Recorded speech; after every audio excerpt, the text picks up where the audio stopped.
Pakistan's Prime Minister Shahbaz Sharif has claimed that the enemy, these are the words he's used, the enemy will not be allowed to snatch even a drop of water. And if this were to happen, there would be a lesson that the enemy will never forget.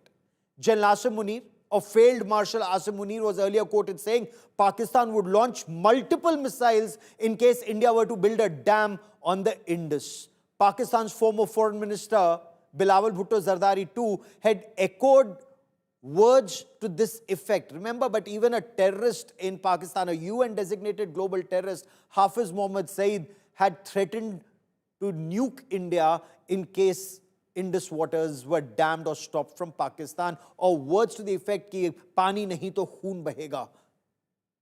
Usually, India would have dismissed these statements like the rants of a failing, if not a failed state. But after the Pahalgam terror attacks, India clearly has to adopt a more cautious approach. We get you more in this report. तुम्हें वो सबक सिखाएंगे कि तुम्हारा तुम कानों को हाथ लगाओगे. 3 days, 3 threats. After former foreign minister and army chief, now Pakistan's Prime Minister threatens India on Indus water.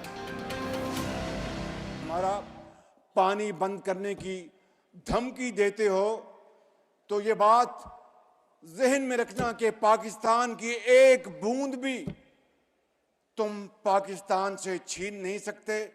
उस खुदाए बुजुर्गों बरतर की कसम है कि अगर तुमने ये हरकत की तो दोबारा तुम्हें वो सबक सिखाएंगे कि तुम्हारा तुम कानों को हाथ लगाओगे. Pakistan is clearly frustrated after India kept the Indus Water Treaty in abeyance following the Pahalgam terror attack. Bharat का मत एकदम स्पष्ट है. टेरर और टॉक एक साथ नहीं हो सकते. टेरर और ट्रेड एक साथ नहीं चल सकते. और पानी और खून भी एक साथ नहीं बह सकता. Desperate for water and desperate for global backing, Pakistan is leaning on Washington. So far, President Donald Trump seems ready to oblige.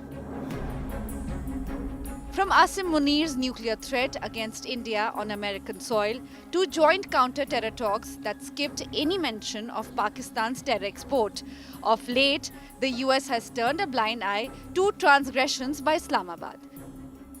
The US has also designated the Balochistan Liberation Army as a terrorist organization.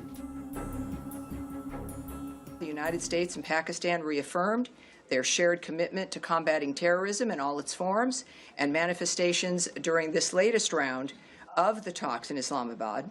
The United States and Pakistan discussed ways to enhance cooperation to counter terrorist threats, and I think that for the region and for the world, the United States working with both those nations is good news and will promote a future that's beneficial. The real game is strategic. Hosting Munir, signing oil deals, hinting at Kashmir talks, all to pull Pakistan away from China and push American arms in, according to some analysts. This is all political game. It has to be taken with a pinch of salt, what American president says about, because American president requires Pakistan. Pakistan is strategically important. And at the moment, Pakistan has got Chinese influence in it, which America does not want. Using this strategy to, I think, influence India to, agree more on the Russian oil issue, to agree more on the trade issue. My assessment is that America is playing a big game in this region now.